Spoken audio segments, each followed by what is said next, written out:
Praise the lord. ప్రభు అయిన యేసుక్రీస్తు నామమున ఈ కార్యక్రమాన్ని వీక్షిస్తున్న మీ అందరికీ శుభములు తెలియజేస్తూ ఉన్నాను. విజన్ క్యూటీ ఫెలోషిప్ వారి యేసుతో ఏకాంత సమయం ఈ క్వైట్ టైం కార్యక్రమములకు మిమ్మల్ని ప్రేమతో ఆహ్వానిస్తున్నాను. దేవుని వాక్యాన్ని ప్రతిరోజు ధ్యానం చేస్తూ మన ఆత్మీయ జీవితంలో బలపడుటకు దేవుడు మనకు అనుగ్రహిస్తున్నటువంటి ఈ యొక్క అవకాశాన్ని బట్టి, సమయాన్ని బట్టి ప్రభుకు వందనాలు తెలియజేస్తూ ఉన్నాను. అపోస్తల కార్యములు మనం ధ్యానిస్తూ అనేకమైన పాఠాలు నేర్చుకున్నట్టుకు దేవుడు కృప చూపిస్తున్నాడు.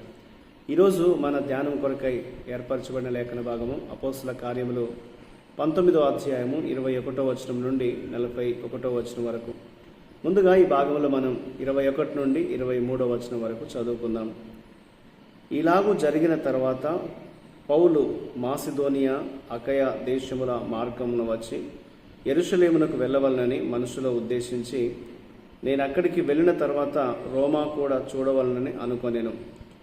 అప్పుడు తనకు పరిచర్య చేయువారిలో తిమోతి, ఎరస్తు అని వారినిద్దరిని మాసిదోనియాకు పంపి తాను ఆసియాలో కొంతకాలము నిలిచి ఉండెను.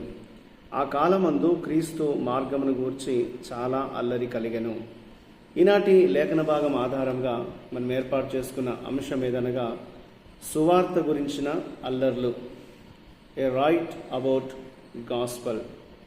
నేటి వాక్య భాగం యొక్క సారాంశాన్ని మనం గమనించినట్లయితే, పౌలు ఎఫెసులో తన పరిచర్య ముగించినప్పుడు ఆయన యెరూషలేము గుండా రోమా పట్టణానికి వెళ్ళాలని తలంచాడు. మరోవైపు పౌలు యొక్క మిషనరీ పని ఫలితంగా ఎఫెసులో దేవుని వాక్యపు శక్తి పెరగడం ప్రారంభించడంతో చాలామంది అక్కడ శిష్యులుగా మారారు. దేవుని అంగీకరించి దేవుని మార్గంలోకి వచ్చారు. అర్తమీది విగ్రహాలను తయారు చేసి విగ్రహించే వ్యక్తులకు ఈ అనేకులు దేవుని నమ్మడాన్ని బట్టి భారీ నష్టాన్ని వారు చవి చూశారు. కాబట్టి వారు ప్రజలను రెచ్చగొట్టి అల్లర్లు సృష్టించినట్లుగా నేటి వాక్య భాగంలో చూస్తాం. ఆ సమయంలో పట్టణ అధిపతి ముందుకు వచ్చి ఆ అల్లర్లు చేసే గుంపును నిశ్శబ్దపరిచాడు. ఈ అల్లర్లు ఎఫెసుకు తీసుకురాగల ప్రమాదాల గురించి ఆయన వారికి హెచ్చరించాడు. వాళ్ళందరినీ ఆయన పంపించి వేసినట్లు నేటి లేఖన భాగంలో మనం చదువుతూ ఉన్నాం. ఇందులో దేవుడు మనకు నేర్పే పాఠాన్ని మనం గమనించినట్లయితే 23 నుండి 27 వచనాల్లో దెమెత్రియా ఎఫెసు ప్రజలకు ఆమోదయోగ్యమైన మతపరమైన సమర్థనను ముందుకు తెచ్చాడు. అలాగే అల్లర్లు సృష్టించడానికి ఆయన ప్రజల్ని రెచ్చగొట్టాడు. అయితే అతనిలో ఉన్న తప్పుడు ఉద్దేశం ఏంటనగా ధనాపేక్ష అతడు కలిగి ఉన్నాడు. ఈ ధనాపేక్ష ఎల్లప్పుడూ దేవుని రాజ్యాన్ని కలవరపరిచేటువంటి ఒక గొప్ప శత్రువుగా కనిపిస్తుంది. దేవుని మీద మనసు ఉంచకుండా ధనం పైన మనసు ఉంచేటట్లుగా ఈ యొక్క ధనాపేక్ష చేస్తుంది. కాబట్టి మనం ఈ యొక్క వాక్యం ద్వారా ఆలోచించాల్సింది ఏంటనగా, మనము మన సంఘము ఈ ధనం వల్ల కలిగేటువంటి శోధనలు ఎలా ఎదుర్కొంటున్నామో ఒకసారి పరీక్షించుకోవాలి. ధనాపేక్షలో మనం పడిపోకూడదు అనేది దేవుని వాక్యం మనకి జ్ఞాపకం చేస్తుంది. 35వ వచనం నుండి 41వ వచనం వరకు మనం గమనిస్తే, కొరింథీలోని యూదులు చేసిన ఆరోపణలు అన్ని నిరాధారమైనవిగా ప్రకటించబడినట్లే ఎఫెసులో జరిగిన అల్లర్లు కూడా శిష్యులు నిర్దోషులుగా నిర్ధారించబడటంతో ముగిశాయి. వారు ఏ విధమైనటువంటి ఖచ్చితమైన నేరాన్ని, ఆ నిందను శిష్యుల మీద మోపలేకపోయారు. అవన్నీ కూడా నిరాధారమైనవిగా నిరూపించబడినట్లుగా, నిర్ధారించబడినట్లుగా లేఖనాల్లో మనం చూస్తాం.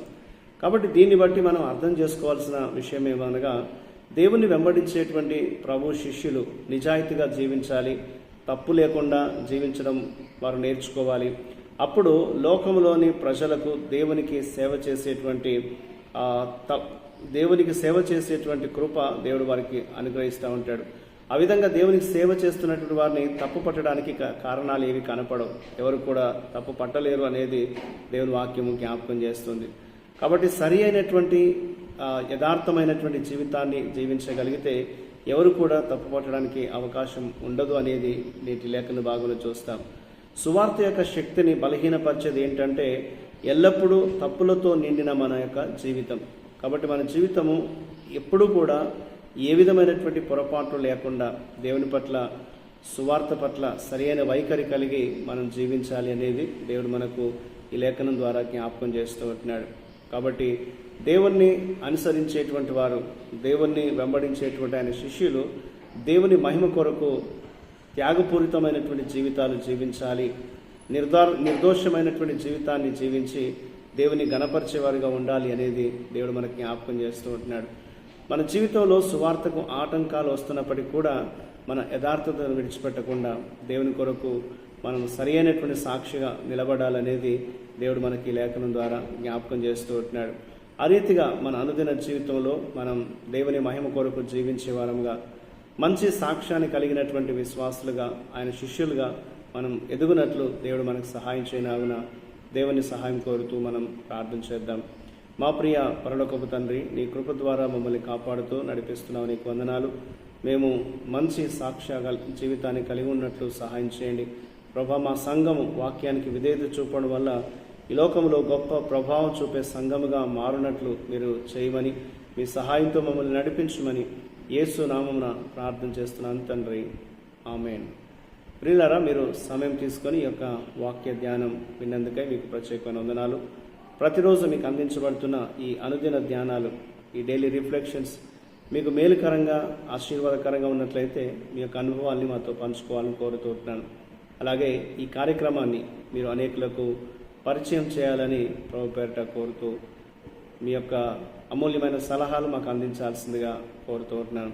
ప్రభు కృప మనందరికీ ఎల్లప్పుడూ తోడయుండి కాపాడును గాక. ఆమేన్.